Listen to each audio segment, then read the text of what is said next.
the time I lived in an apartment, I was worried coming out of my apartment that I'd get stabbed, like that somebody was going to just try and kill me.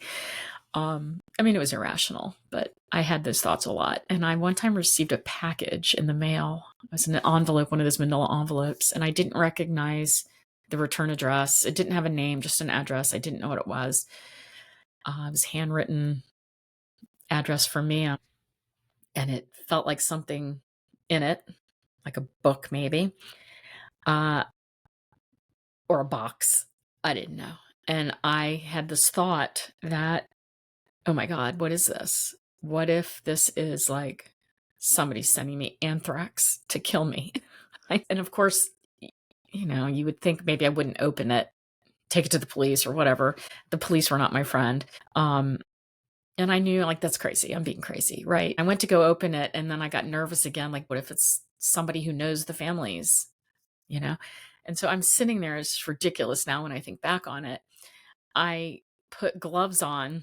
I opened it, and I'm like emptying this envelope out with a rag over my nose, holding tongs with gloves, expecting like, a big puff of anthrax to go in my face or something.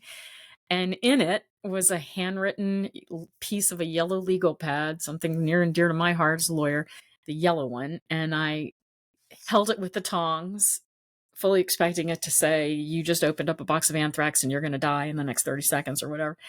And it was this letter from this woman who said, you don't know me. I live in, I think she was in Keysville, this little town out in Virginia, rural Virginia. I heard about your story, your accident. My husband had a similar accident 3 years ago. And I wanted to let you know that this accident does not define who you are as a person.